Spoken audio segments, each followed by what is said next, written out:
So I think at each stage in your life, you need somebody that helps you get to the next level. And so, that you have to have people that see something in you or make you curious about the next thing.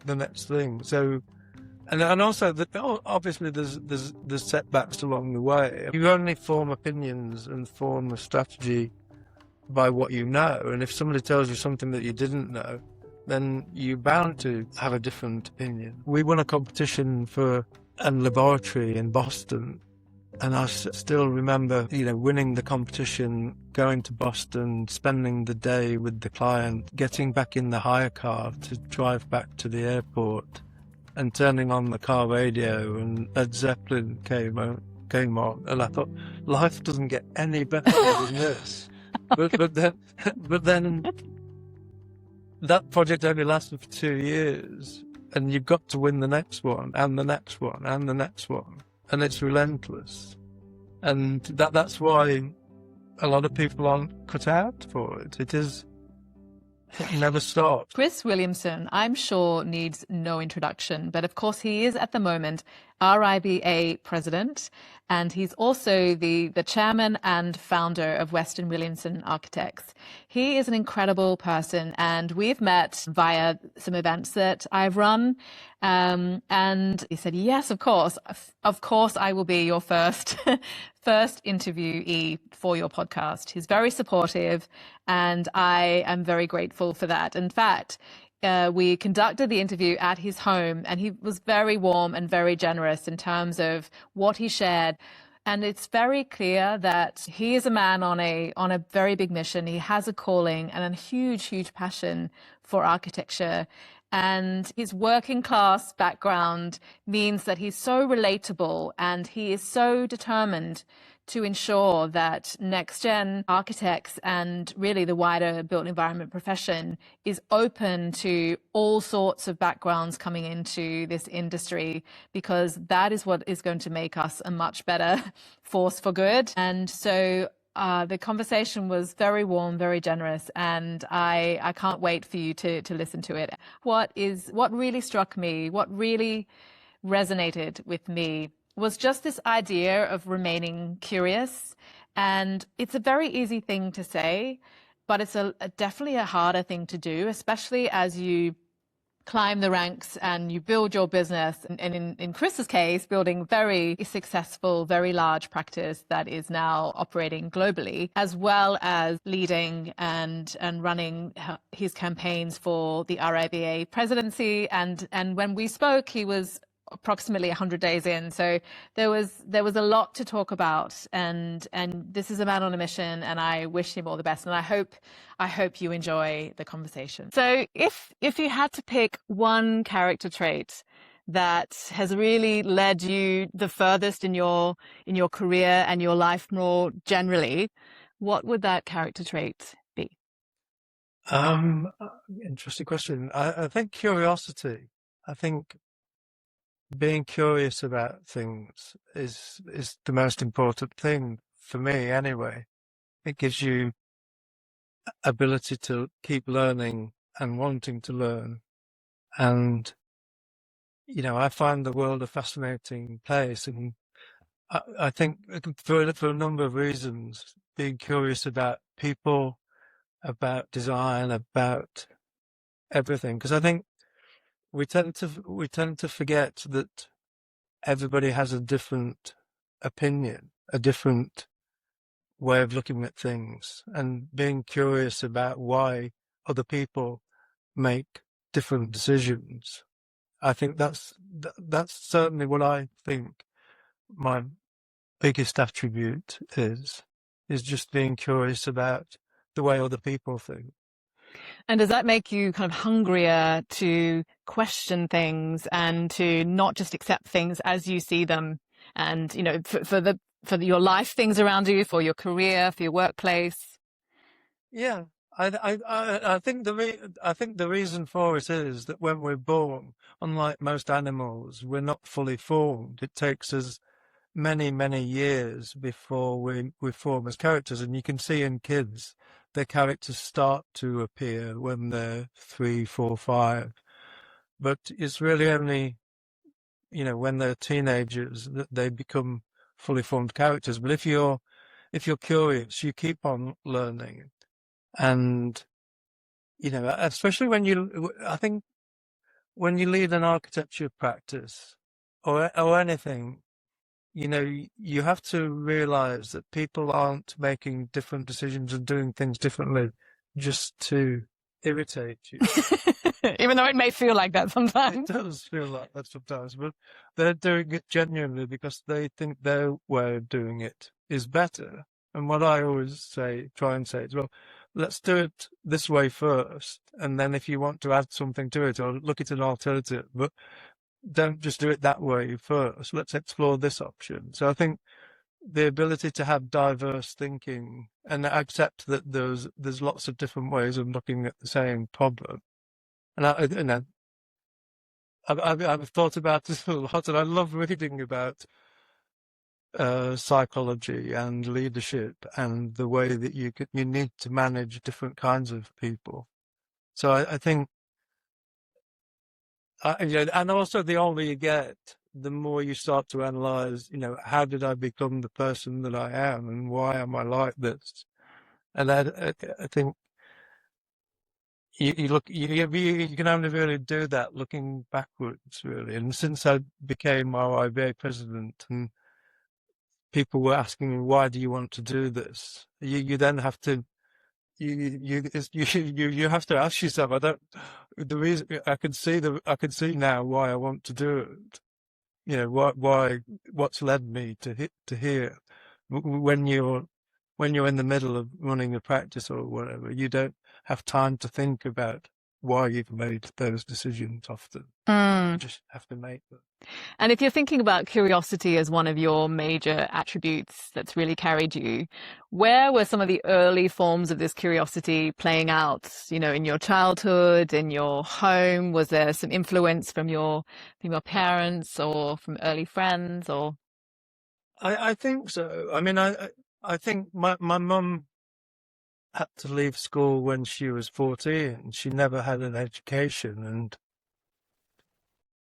but she was incredibly curious about things. And I grew up in a small village, and my auntie lived about 5 miles away. And every weekend we would walk up the fields to see her. So walk 5 miles to go see her. My mum would always be making me look at things, whether it's houses and she, although she hadn't had a sort of an education as such, she made me look at things and made me think about things, and was always, and she spent a lot of money that she probably didn't have buying a whole set of Encyclopedia Britannica, and made me really curious about everything in it, So I think, but you only kind of realize that when you're older. And, only recently have I started to think about it. But I think if she had have had an education, she would have been brilliant.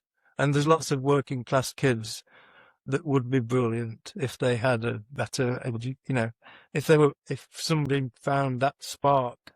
And I was lucky that she and a woman called May Thornley, who I think that's the first time in about 20 years You've recalled her name. She was, Yes. My mum and May Thornley were Sunday school teachers, and May Thornley obviously could see that I was a curious person, and made me want to learn about things. So I grew up in quite a religious family. My dad had been a lay preacher, and I think my mum wanted me to follow in his footsteps. And so I grew up with the Bible stories and a curiosity about, and I think that's, I'm not at all religious now, unfortunately, but I kind of wish I was, but I've lost all of that faith. You can't, it's not something you can conjure up. You either have it or you don't. But but I still love the stories and the hymns and the art and the sculpture and the architecture. And I think so I think that background was, although it didn't seem to be at the time, it was a fantastic background to grow up in. It does sound like it. And it also sounds that you got something from your dad there in terms of a higher purpose. Even if it's not faith, it's a higher purpose to go and do something for the greater good. So more than just yourself. I think so. I mean, again, you only notice these things looking backwards, but I think there's a book, just over there that I picked up from the school library in what Wednesday afternoon about architecture, and it described all the things an architect did. And to me, so the local vicar was quite disappointed when I told him I was going to study architecture rather than theology. But to me, they are one and the same. I think architecture is like a religion, and it's given me a purpose.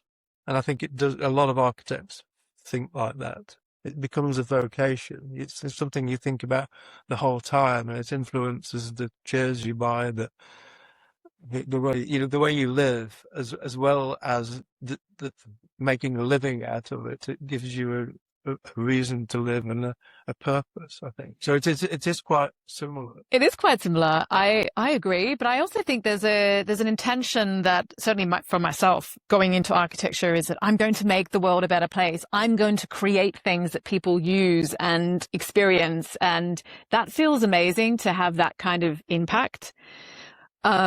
And we study all this amazing architecture in Europe, but then it gets to the reality, and I think a lot of this passion and energy can very quickly dissipate in practice situations if it's not nurtured. Again, this curiosity seed, that would have needed to be nurtured, because that could also have just fizzled and not lasted your entire career. So I think there's something about there's intentions coming into architecture because people love design and they want to create an impact. But there's a whole pot of things that happen once you're out in practice. And you clearly started your own practice from the get-go. Almost. I mean, you had your experience in New York, and that I've heard you describe that was an experience that made you, that you had to go and look for work, and if you can make it in New York, you can make it anywhere. But it is very brave to set up your own practice, and also to do it with a co-founder. So someone that you studied with, but how well did you know each other?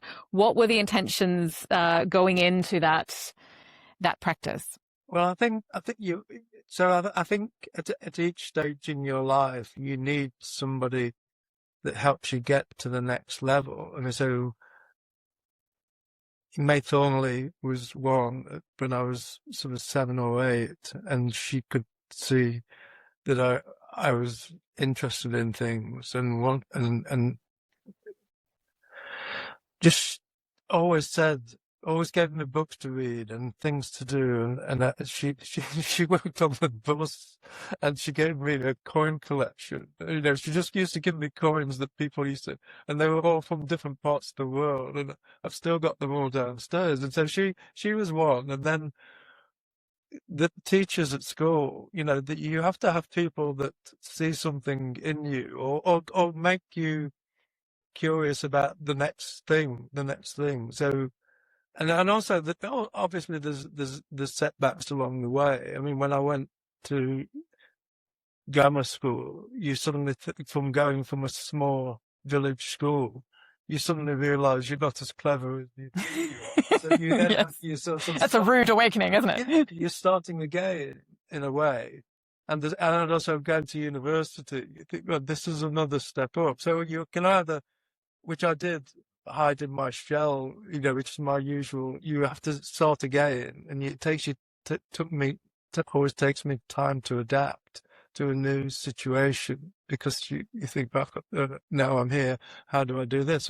So my art teacher at school was amazing and pushed me, and then when I met Andrew at Leicester Poly, we were put together in alphabetical order for group projects, and 40 years later, we're still working together. So and we're not at all similar characters. I mean, Andrew hates my politics, probably my choice in music, lots of things, and but then Morecambe and Wise were like that. Morecambe and Wise never stayed in the same hotel when they went on the road. They were, so you don't have to be best friends, but the fact that it might even be better to not be. we had architecture in common, and we had very similar ideas about architecture, and that's what mattered. But if it wasn't for Andrew, I mean, I wouldn't have gone into practice on my own. I would have. I loved working at Michael Hopkins. I would have stayed there forever, because why would you move anywhere else? The work is fantastic. The projects are fantastic. But I think, and Andrew was working at Richard Rogers, but I think the fact that you couldn't see a career structure. I mean, we both worked for very dominant partners, and we knew that you could have some design influence, and I'm proud of the things we did. That Andrew had a lot of influence. You can see his work on the Lloyd's building, but I mean, in terms of, I want to do it like this. And also the way that you run a practice as well, what kind of practice you want to run, and how do you treat your staff, and how do you make sure that people know there is a career structure and where they can be in 5 years' time, in 10 years' time, in 15 years' time. So I think putting those things into practice, but you need the confidence of somebody else to take you to the next stage. So all your life is like that. I think for me anyway, I've always needed somebody to say, you've got this far, now you can do this. And whether that comes from reading or whether it comes from meeting somebody, but I think, and I think people do need mentoring. Not everybody wants to be a leader. Not everybody can do it. It's quite lonely at times, and it's not for everybody. Most people are quite happy not to have not to have the responsibility. But I think, so having somebody to share it with is incredibly important. I think it's a very lonely existence if you haven't got anybody to talk it over with. And in terms of the fact that you did have some experience in other practice, you could go into setting up your own saying, well, I liked this aspect of what was happening there, but I didn't like this, like the fact that you couldn't see a career path there, and there wasn't a clear structure, and there wasn't a lot of room for design growth and things like that, and ownership of design. So you could go into setting up your own practice with the very clear intention of improving the way, making it good for yourself, but also knowing how your team are likely to feel when you start growing that team. Yeah. So one of the best things I've ever done is to do a project management master's degree. So when I was working at Michael Hopkins, you get a fantastic education in how to be a designer, but because of the nature of the work that we do, that Michael does, there's lots of specialist subcontractors on the buildings. So often the administration of the contracts are done by Langs or Bovis, or these days it would be Mace, so you're sort of several steps away from actually shouting at the builder yourself, or shouting at the contractor, or speaking with them respectfully as well. Yeah. And then so I did a project management master's degree in order to find out more about managing people, and then that was brilliant at the South Bank, and there was only 2 architects on the course. Most of them were surveyors or developers or engineers, and then so I think and that gave me, so you, again, learning from other people gives you an insight into how other people, so you're looking at case studies, and I've learned a lot from sport as well, from different, how football teams are managed, and and I think that's fascinating, because you realize there's not one way of doing anything. Lots of people are successful in lots of different ways, and your character you either have to act a part or do what, you rely on your character and to help other people to work with them and mentor them. But I think, having that's something we should do more of in schools of architecture. We teach design and teach how to think, but we don't do enough in man management and psychology. And the business side of things as well, and leadership. I would really put a vote in for more leadership training as well. But really on that, in terms of how you built, I mean, I'm not sure what intention you had when you set up your practice, that yes, we're going to go global and yes, we're going to do all these things. Or was it just, let's just see how this goes. Let's just start and we build a team when the projects come, and we just start. Yeah. So after we hadn't even, after we'd been working I was at Mike Hopkins and Andrew was at Richard Rogers. We'd been there for 5 years, and we'd been working on competitions in the evenings, and we'd won some and lost some, and we just put them all together and submitted them to this exhibition called 40 Under 40 in 1985 at the RIBA, and we got selected, and most of the people there had already got their practices. There was Allies and Morrison and Allsop and Stormer and Troughton McCaslin, Stanton Williams, and the president of the RIBA at the time was Michael Manser, and he said, how long have you had your own practice? And so, well, we haven't yet. We haven't. But he was the next one on the list, really, that encouraged us. And his wife was a journalist at the RIBA Journal, and that she was fantastic. I mean, I don't know why, but again, there must have been something about us that she liked, and just gave us some fantastic advice that, again, that we probably wouldn't have thought of if, and they encouraged us to start our own practice. And yeah, you're right. I was earning $6,000 a year when I joined Michael Hopkins. I think by that time I was probably earning 10. And we just thought, well, that's all we've got to earn. We've just got to win one job, and that we just need to match our salaries. So for the first few years, that's all we were trying to do, to match our salaries. And then the RIBA put us on shortlists for things. They would always have a shortlist of 6. And they would always put one practice from the one newbie. Yeah. One long shot. One wild card. Even if we didn't win them, we thought, we've got a chance, we can do this. And again, it's that belief that somebody, just having the opportunities, or having somebody that thinks, one of the projects they put us on the shortlist for was for Knapp Laboratories in Cambridge, and the original building had been designed by Arthur Erickson, and they were building a new phase, and we were driving to do the presentation of our scheme, which we thought was brilliant. And as we were driving up in Andrews 2CV, the settlers were arriving in a helicopter.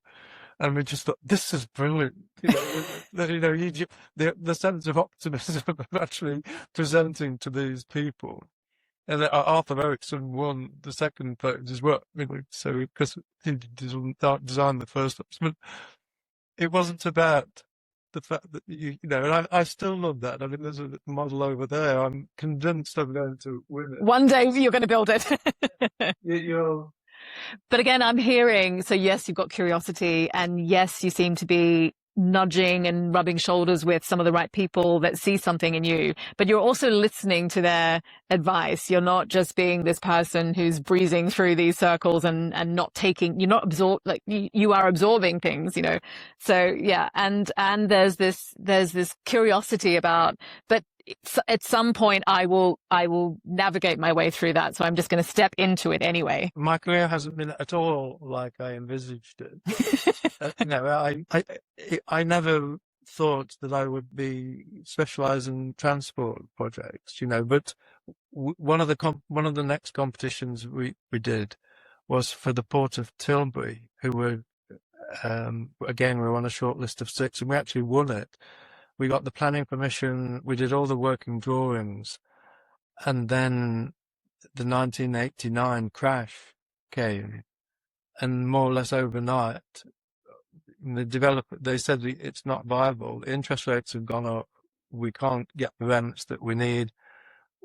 But they paid us for the work that we'd done, so we'd got a lot of the fees. But we hadn't got any work, so we did another competition for Venice bus station. We didn't win it, but the architect that came over to head up the Jubilee line was Italian, and he saw it.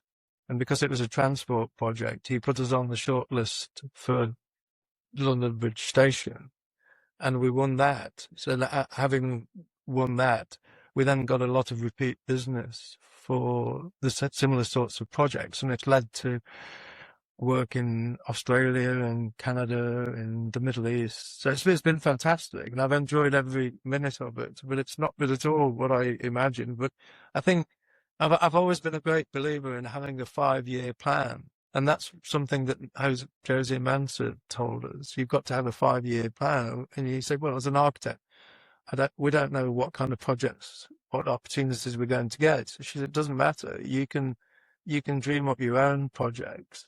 And, we used to try everything because we hadn't got any work. So we just dreamt up a project for a science centre and submitted it to the Royal Academy summer exhibition. It got accepted, and somebody wrote an article about it, and it was completely made up. But it was in a magazine, and then we got a project out of it. It was about £50,000 worth of fees. That didn't go anywhere. But I mean, so. But it's enough to feed the momentum. It's enough to feed that curiosity. If I'm curious, things happen. So let's just keep being curious about things and trying it. And I'm also hearing this, I've got nothing to lose here, so let's go for it. Yeah, there is that as well. And also, I'm a firm believer in doing stuff. It might not, and having a 5-year plan, you'll get there, but it'll be in a completely different route to what you've imagined. But unless you have a plan, you won't get there. So I think, and also just you learn from everything that you do, as long as you analyze what you've done. So if you don't do something, you don't learn anything. But if you do something, even if it doesn't work out, you learn a lot by doing it. And also the fact that you've had a co-partner and you've had this 5-year plan, you've had to negotiate some things. You can't just try things and be free spirit. And if it doesn't work out, it doesn't work out for your partner as well. And that feels like it's an obligation that maybe makes you more accountable or responsible or any of those things. But I think there's something interesting here about there's a lot of practice. You're now RIBA president and you're representing a lot of practices across the UK that aren't the size of Western Williamson. They may have ambitions to be. And so what do you say to architects? I'm sure you're speaking to a lot of them that feel like they're trying stuff, but there's also risks associated with trying things. And, you can't spend your resources endlessly and things like that. So what advice do you have for those smaller practices out there that potentially do have their 5-year plan in place, but don't feel like they're giving themselves the right opportunities or in the right circles or pushing on the right doors or? Yeah, no, I know how difficult it is. I mean, when I was running for president, you get a lot of people that we all have a sort of unconscious bias. A lot of a lot of people have got a bias against large practices, and people were, people say, why would you vote for him? He's from a big practice. And I think, well, I am now, but I used to be a small practice. Andrew and I lived on soup for years, and so I know what it's like, and I know what it's like not to have work and having to go cap in hand. Then people like Terry Fowle and John Muir from D.Y. Davis, and people were very good. Richard Horden asked us to help him on when he got shortlisted for the Grand Buildings scheme. So people have given us work when we've been short of work, and the architecture is like that. We do help people, but I think most people are afraid to ask, and having to swallow your pride and say, look, have you got anything we can do? I mean, I always think, what's the worst that can happen? The worst that can happen is that they'll say no, but and you'll feel slightly embarrassed, but you soon get over that. So I think I do appreciate that it is tough. And that's the same for any profession, whether you're trying to make it as an artist or an actor or a musician. It's difficult for everybody. And and there comes a time as an actor or a musician, like Emma Stone in La La Land, that you want to give up. You've had enough. You want to give up. Because well, you just want it to be easier, right? You think, I've earned my stripes. Clients can trust me. My team can trust me. I've earned something here, but this is still feeling really hard. That never goes away, though. Even now, it doesn't go away. We won a competition for a laboratory in Boston, and I still remember winning the competition, going to Boston, spending the day with the client, getting back in the hire car to drive back to the airport, and turning on the car radio, and Led Zeppelin came on, and I thought, life doesn't get any better than this. But then that project only lasted for 2 years, and you've got to win the next one, and the next one, and the next one, and it's relentless, and that's why a lot of people aren't cut out for it. It never stops, and I think that's the same for actors and actresses and musicians as well. I mean, you're never, unless you do something else. And that's, I have nothing but admiration for people like Norman Foster, who's 90 and still has that appetite to want to win everything. It's just phenomenal. It's an incredible drive to be able to do that, and that it is amazing, but because it is incredibly tough. Yes, and so you need you need people around you that energize you, that show you what's possible, both from your team side and from your mentorship side and friendship side, so that you've got this spark that can constantly be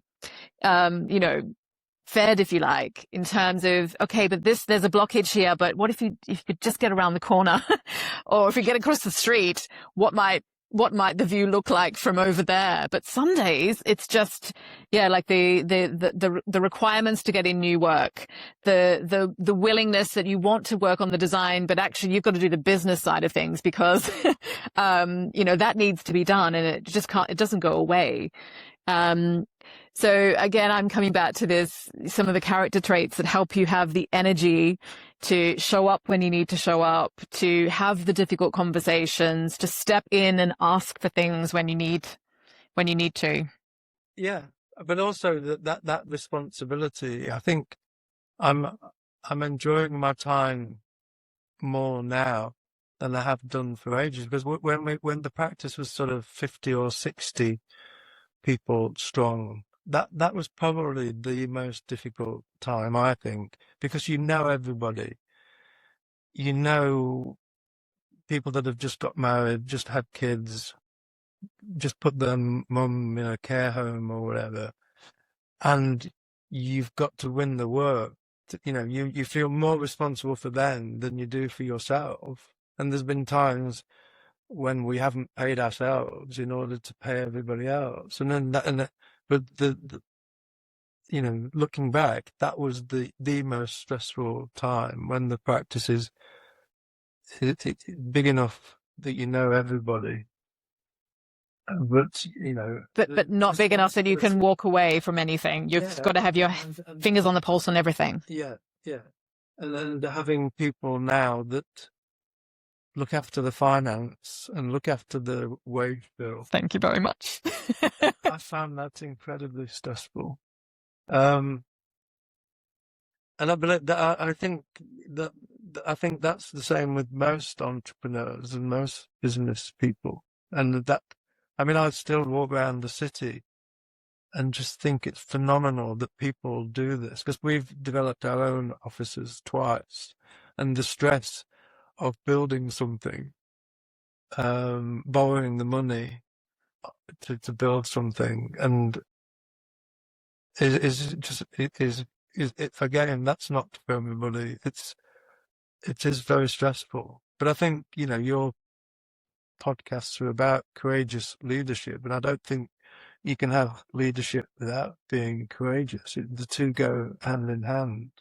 But what I'm always fascinated by, who you put yourself in the circles of, in terms of your clients, in terms of your team, because I think that if you're courageous enough to understand what you know, and you've got some security in what you know, but equally you know what you don't know, and you're secure enough that you go and ask for help, and you can say, look, that's not my strong zone, but I can see that's yours.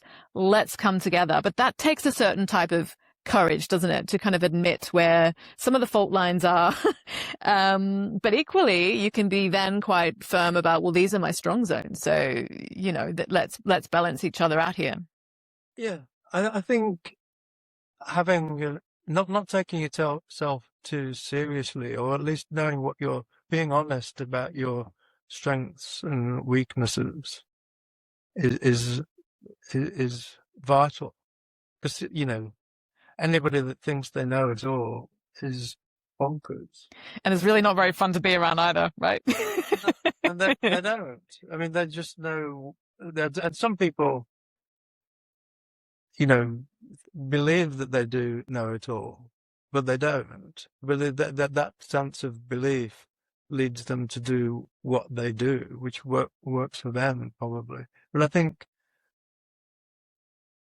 I'm always open. I always go to bed at night thinking, what did I learn today, and who did I learn it from? And you learn from all sorts of people. And I think not being afraid to have your views challenges and changing your mind, as long as you don't do it too often and didn't do it all the time. But I think the ability so you only form opinions and form a strategy by what you know. And if somebody tells you something that you didn't know, then you're bound to have a different opinion. I also, I'd be interested to know what you think about this, but I come up against a lot of people who can say something with such conviction, but it's not true. Yeah. But they say it with such conviction, and there's a room full of people that are nodding, saying, well, it sounds like it must be true. It must be true because that's, said with such conviction. And you don't want to undermine them, but at the same time, that it's just because they're a great communicator, that and that they've got a certain status that they're trying to hold in the room. But that actually what they're saying is not like a fair reflection on things. Yeah. And so I'd love to know your experience with characters like that. I think there's a way of dealing with those sorts of people that you just have to do it in a way that you challenge them later, or you take, I don't think, you do meet a lot of characters like that said this is the important thing, and you think, well, that's not necessarily the important thing. The important thing is something else. But I think that you do you do get a lot of dominant characters in the construction industry, and you meet them at all levels, and from all sides, whether it's could be from the client, could be from the planners, could be from building control, and could be, community leaders. And you have to work with them all. You have to work your way around it. When community involvement, you often get the same 5 or 6 people dominating every presentation. You just have to work with them. But I think that it's a real skill, and those skills are something we don't teach. And I think our architects need to learn more skills about how to negotiate, how to present, how to deal with difficult people. And I think particularly the way architecture is going with more technological tools like AI and, even with BIM, clash perception. And so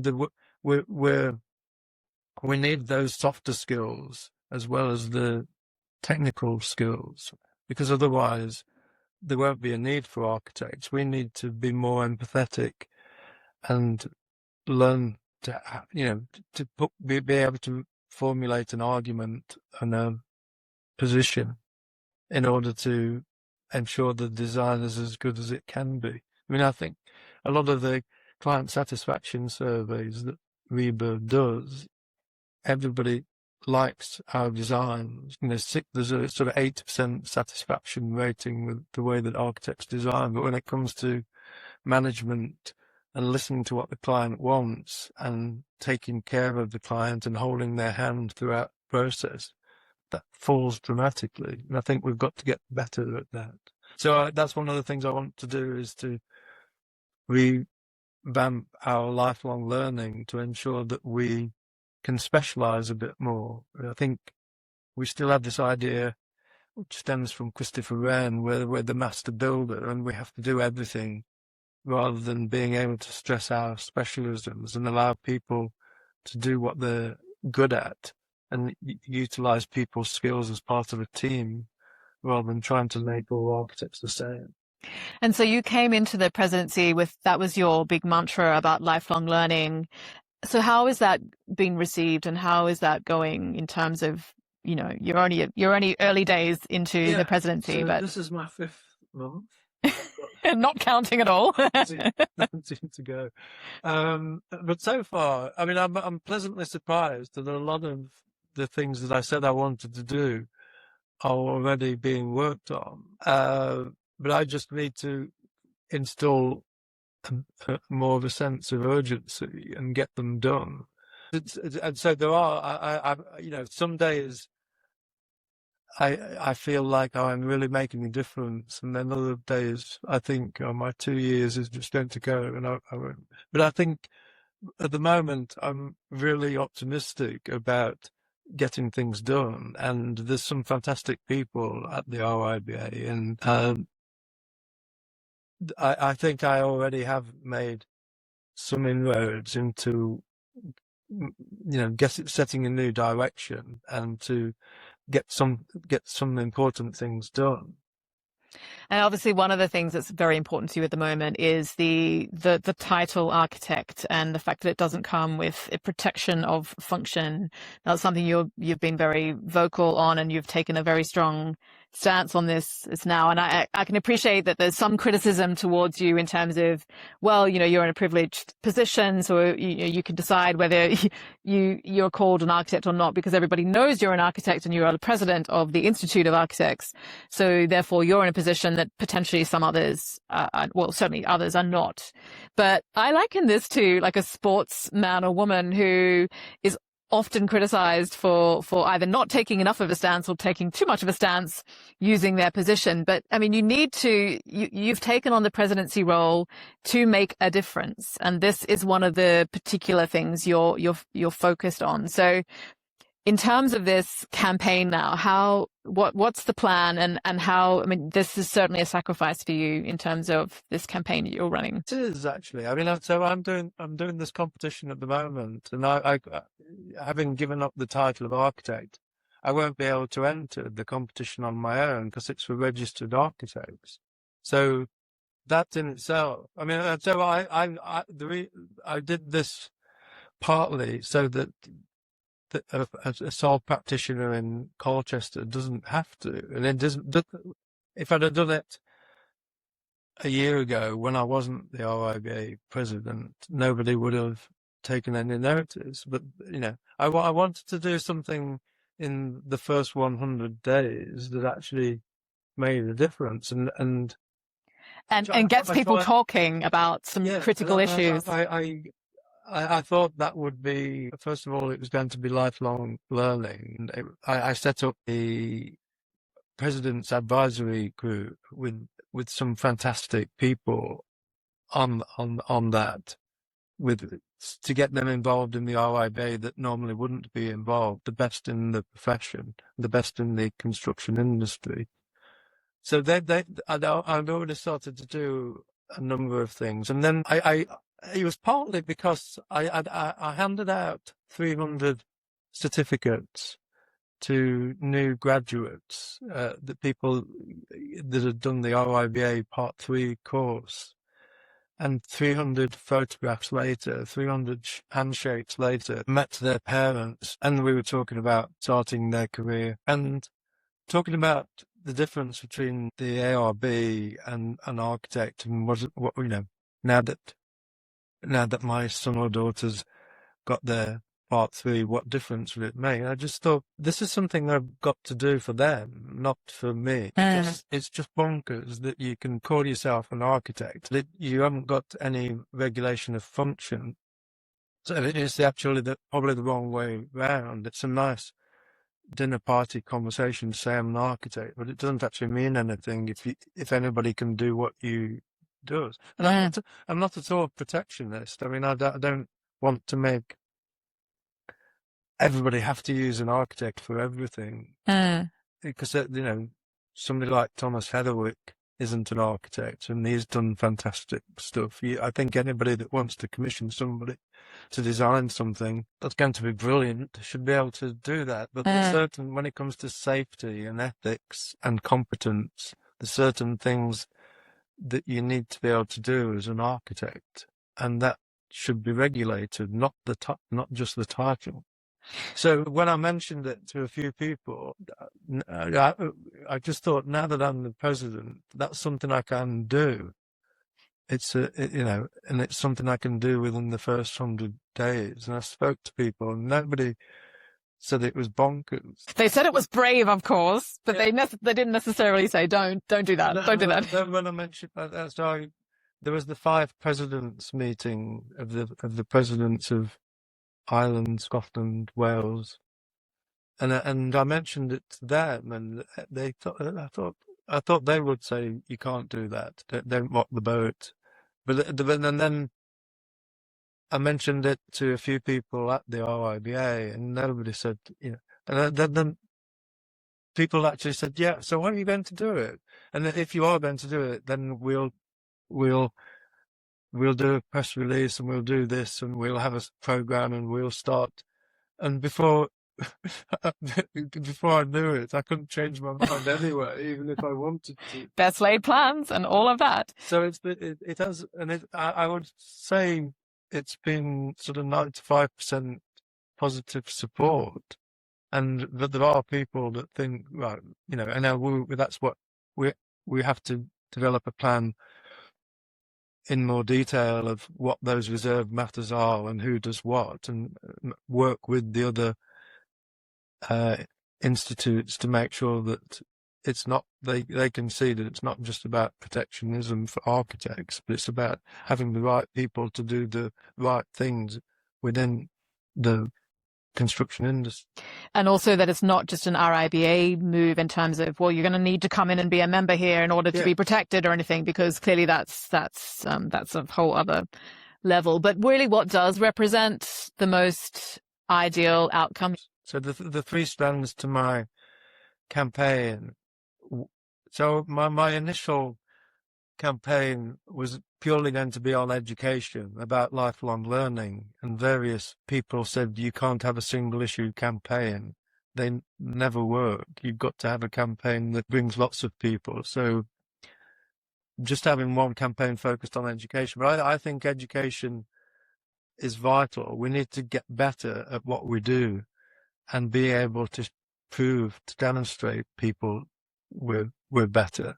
And lifelong learning enables you to do that. So I want to be able to people to create their own career throughout their lifetime. So take for example, last year I did 120 hours to become a BREEAM assessor, to be able to assess projects for sustainability. But I was only able to write down 2 of those hours out of 120 because I have to tick all these other boxes. But if my stage in my career, if I want to specialize in sustainability, I should be able to do that and be able to go to my clients and say, look, this is what I've done this year, and I've got this certificate. So the RIBA becomes more of a qualification or a series of qualifications rather than a membership institute, which nobody wants to join anymore. So I think that's the right direction to make people. It was set up as a learned society, and for Victorians it worked very well. But nobody, you have, everybody in our office wants to be able to demonstrate that they're very interested in their own career and their own. They'll spend their own money doing an MBA, but they won't join the RIBA if they don't think it gets them to where they want to go. So I think that's what I'm trying to do. And to me, this idea of resigning as an architect to demonstrate that the function should be regulated, not the title, is part of that, is to get people to acknowledge that lifelong learning, and architects are skilled because we do. So I had a meeting with the Pakistan Institute of Architects, and once you qualify as an architect in Pakistan, you don't do any lifelong learning. Once you're an architect, you're an architect.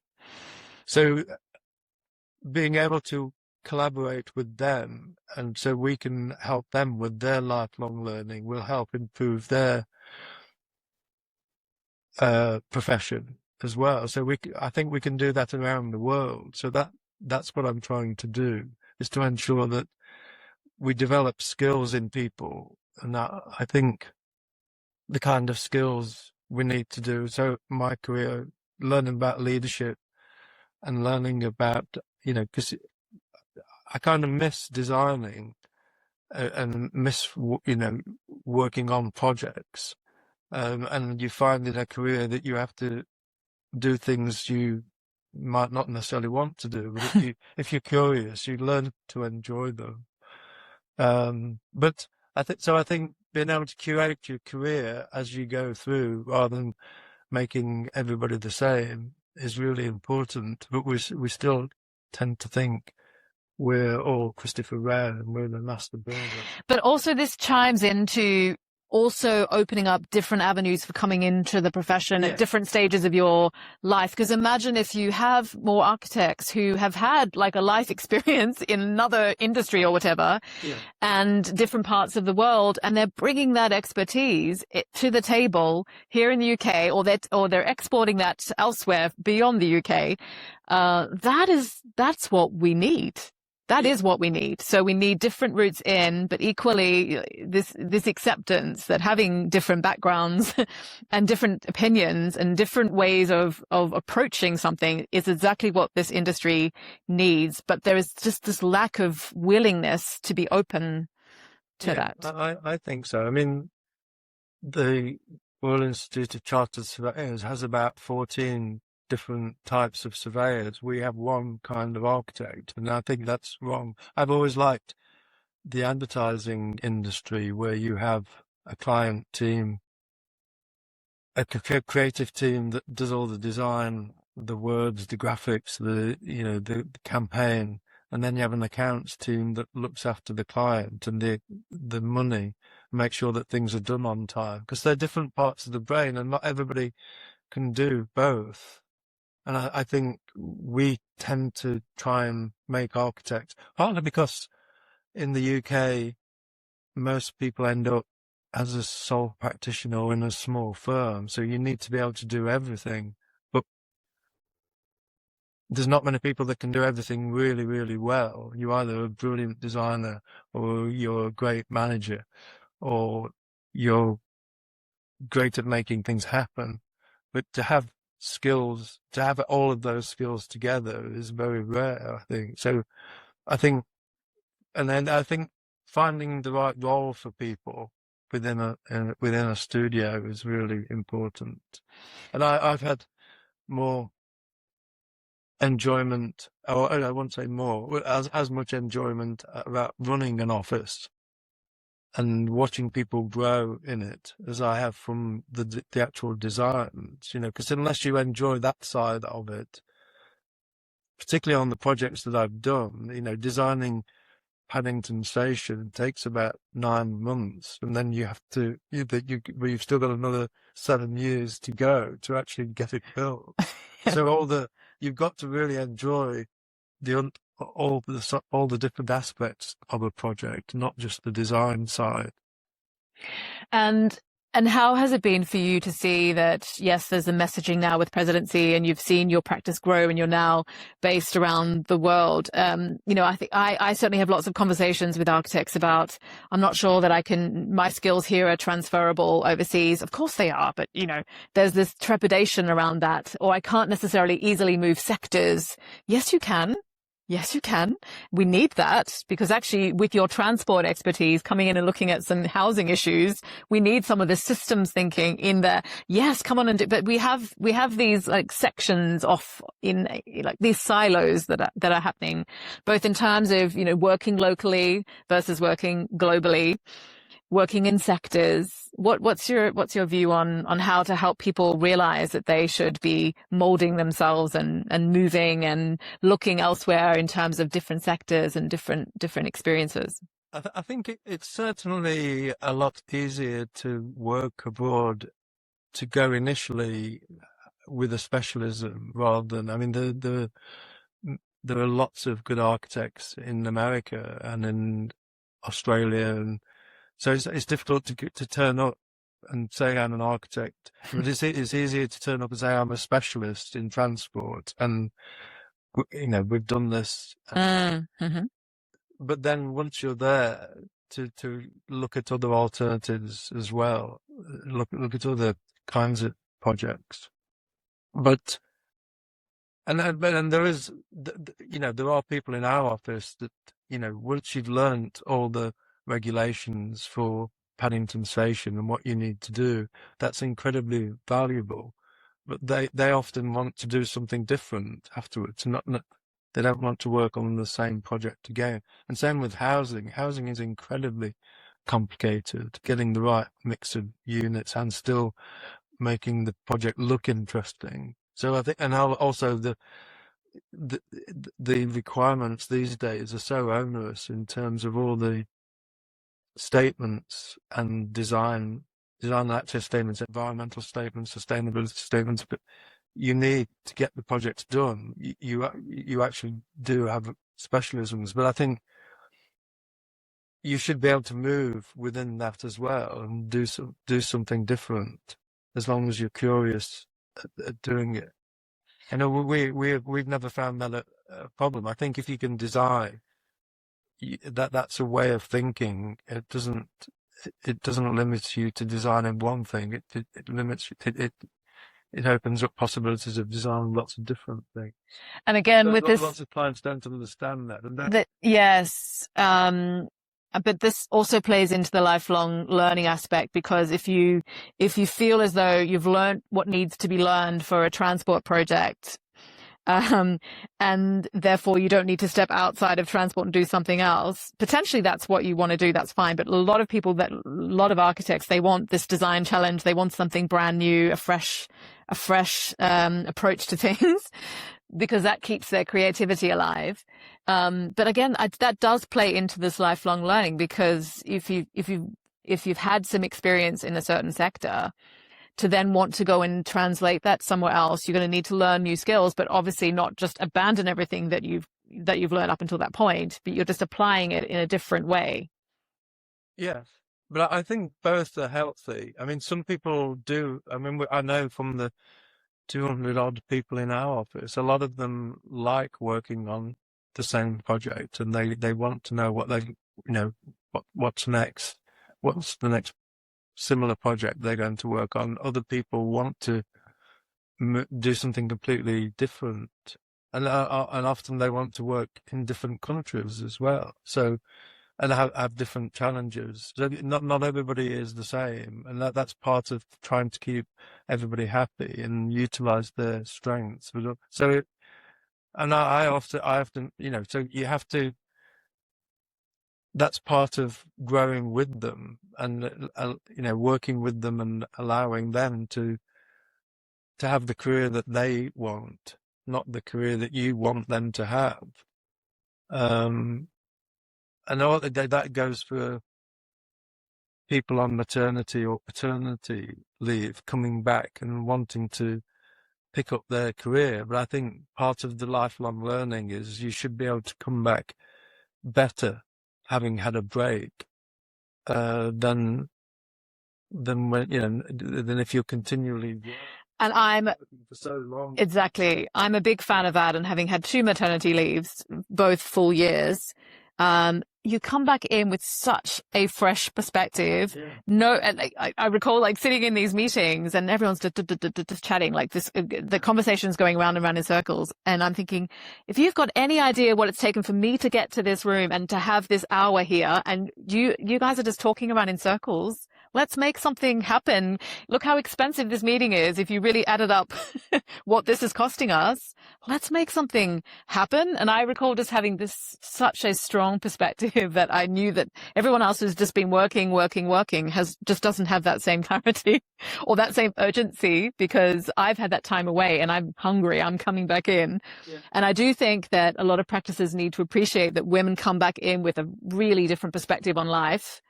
And that's something to be leveraged in a really good way. Yeah, they're much better. I think they're focused, and they know make fantastic decisions. Don't hang around. And so we had one woman, Rafaela, in our office that was working on Paddington Station. Went away, had kids, came back, and was still actually got the project built, and she worked on site. So I think I always think of Paddington as her project, because, she'd gone away, had a family, and come back and still got it built. And it's fantastic testament to her to have that single-mindedness, being on site with hundreds of engineers and contractors and making the project successful. Is there one project that eludes you in terms of I've always wanted to work on something either in a certain location or there's something that's just eluded you at this point? In about 3 years ago, I bought an old church in my hometown and converted it into a community arts centre, and that's satisfied this. I think working with artists, because they're unencumbered often with a lot of practicalities, and they're a completely different way of looking at things. And I've had such good fun the last 3 years. So I converted this old church into a community arts centre, and it's become quite successful locally, and working with Trent University and De Montfort University, the local universities, to actually turn it into a contemporary art centre in quite a provincial post-industrial town has given me lots of satisfaction. But because I've always had a more artistic side to me than I've been able to, I've worked with a lot of artists on like Spencer Finch on Paddington Station and Michael Craig Martin on Woolwich Station, but they've always been on projects rather than on, exhibitions or as a client. Yeah. So But yeah, I mean, there's still a lot I'd love to do. I'd love to design a prison structure, Oh, yes. just because they're so badly Yes. done. And I do believe in rehabilitation, and but whether I'd ever get the chance, and whether. Well, that we're putting that call out there if you're listening to. I mean, yes, I mean that is a classic case of the built environment could have a really could help to have a positive impact on turning lives around, wouldn't it? Because you do hear some absolute horror stories from prisons. I do think, going back to religion, I think architecture does, not only make a huge difference with your physical and mental health and how people approach what they, and people don't, we don't get the message across to the Treasury and to decision makers how much money we save, the National Health Service, but I think spiritual health as well. Good architecture, when it's done properly, is just brilliant. But it's not done as well as it should be because we're not getting that message across. I'm also wondering whether the sort of the impact, the lag in impact from COVID, where a lot of people were sort of bound up in their very small spaces, desperately craving outdoor space, desperately craving ventilation, some of the basics actually, and whether, there's a lag effect now, but I certainly at the time, and even as an architect, I'm always conscious of the built environment, but I was especially conscious during that time of, having kids in that space and and I'm wondering whether there was an opportunity there, and there still is, to use that time that people could understand, well, actually, yeah, we haven't really provided the right facilities in housing estates and in community facilities for what actually people need to improve their health and their well-being. Yeah, no, I spent my time when we were allowed to go out cycling round, and you see what the parks like Clissold Park and Finsbury Park, the parks that were provided often by the Victorians for that public health purpose. And then going around some of the council estates around here and thinking, God, what have we been doing? We've made the most awful environments for people. And the contrast between how you can design things properly and what happens if you don't, and the kind of environments that we have been providing or for people is just atrocious, really. And, architects want to do more and want to have a greater influence and want to be involved in projects that, like prisons, that they don't necessarily get invited to do. And I'm sure this is part of the work that you're doing with your presidency. But yes, it's only a 2-year existence there, so obviously it will need to extend beyond. But what are you really optimistic about in terms of the future of architecture and more broadly built environment? I'm always optimistic by going to see the students that I think this is my 5th month as president, and I handed out those 300 certificates for Part 3s, but then also the President's medals for students. So as well as the gold medal for the best architect in the country, which is another thing. I had to phone up the person that had won, and the emotion of doing that is just fantastic. And so there's been some really great highlights: the Sterling Prize, the gold medal, but also the silver medal and the bronze medal go to students. And when you look at the people that have won it over the sort of 100 years, it's just amazing. Either the RIBA is just fantastic at predicting who's going to be a fantastic architect. Yes. I think more likely the fact that they've won a gold, they won a bronze or a silver medal as a student just that alone has spurred them on to do other amazing things. And so that's at the heart of everything that I believe in, is if you tell somebody they're useless at something, they will be useless at it. If you give them some encouragement, they'll generally want to do better. And now I know that from winning awards as a student, you want to win the next one and the next one and the next one. And so going around schools of architecture and seeing the energy and enthusiasm and talent of people that, despite the debt of being a student and despite knowing how precarious being an architect is, they still want to do it, is just fantastic. So, and also the skills that they're learning, these guys can do things that I can't do. And so you're learning from them all the time as well, and being able to work with them to do the most amazing stuff. So, all the new technology and, the sensitivity that students have. So that's why I'm optimistic. I'm not going to be alive to see what AI can do. I mean, I don't have many 5-year plans left, but I know that architecture is still going to be incredibly important, and the RIBA hopefully will be a big part of that. And so, in terms of coming back to being courageous, and we're hearing lots of moments in your life where you sort of almost flippantly just say how you were courageous because it's just what you were doing, because you were just taking the next step.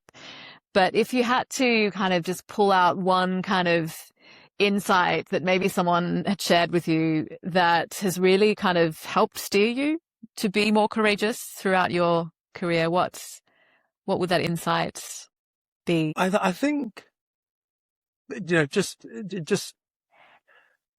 I think, well, Mark Twain said the two most important days in your life are the day that you're born and the day that you find out why. So I think knowing knowing what you want to do and why you want to do it, to me, is one of the most important things. And that to me, that's being architecture.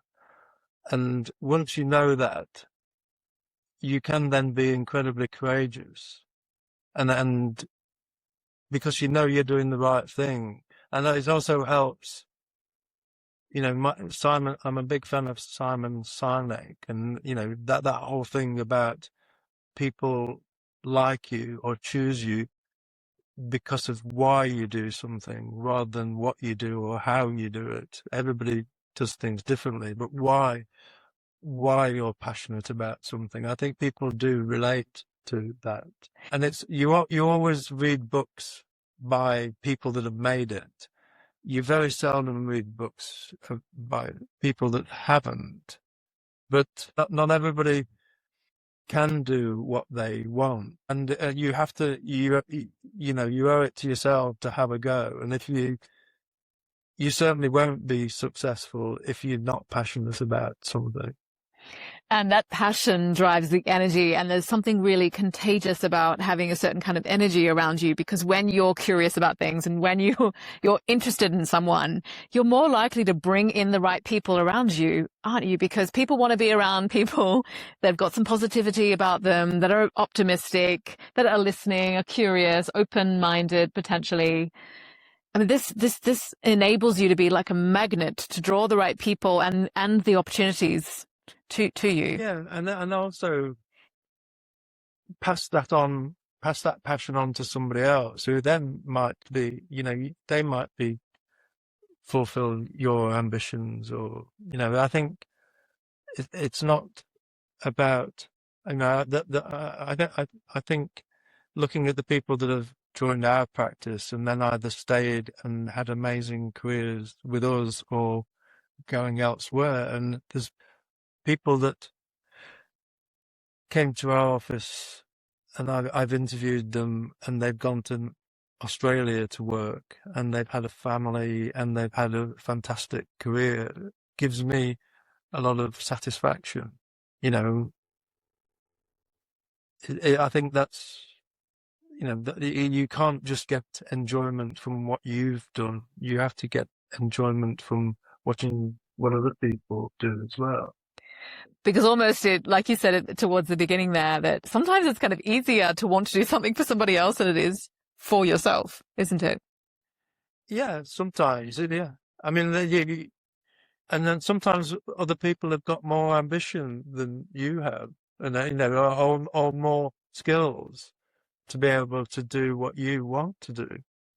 And I would love to be a professional tennis player, but I, I like being the level. Roger Federer, look out, you know, for some. When you read that on Fergus's autobiography, he starts off saying, "I've always hated tennis," and it is only because his dad made him play it. He became good at it, but he never enjoyed it.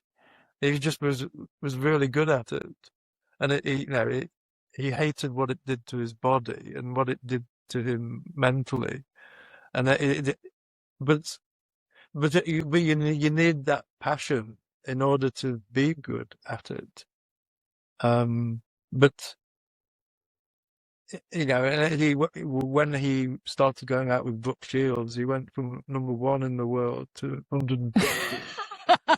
Because it wasn't mentally in the right place. But then when he met Steffi Graf, he went back to number 1 again because she made him find his enthusiasm again. So it is amazing what you can do. But it's a, you know, I'm a firm believer in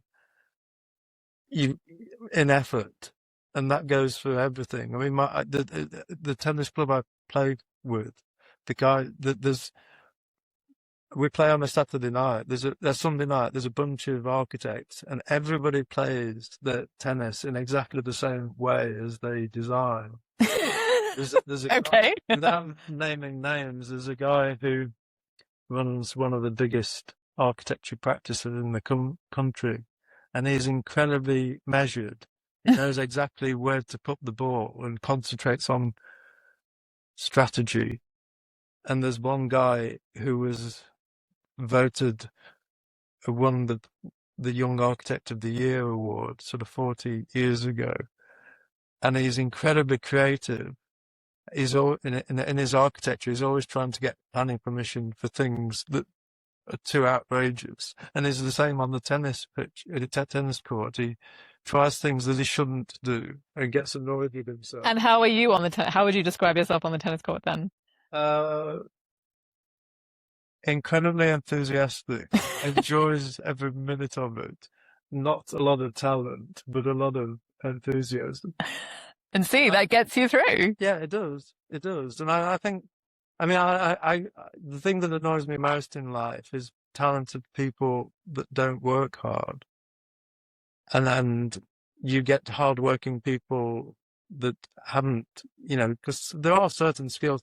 I'm a firm believer that you can become good at anything, whether it's sketching or you know, there's obviously limits. A sumo wrestler is never going to be a champion steeple jockey. You know, you're limited by your physique to some extent, and you're limited by your mental ability for some things. But within reason, I think people are far too afraid of trying things because they think they're going to fail at them. Yes. I think if you stick with it, you can become good at anything. And yeah, I'm with you on the. You need people that instill that belief in you, and lots of people don't. Yeah, so you need the support. You need that backing that, yes, you keep going, but also to put yourself in the right circles for the opportunities to happen, because you can have all the talent and you can work as hard as you like, but you need opportunities to come in, don't you? So continually as well, and yes, not being afraid to fail, or if you do fail, not being afraid to try again, and that just because because there's so many people that say I won't be able to do that, but you know, I've never been afraid of failing. I think you just got to try stuff.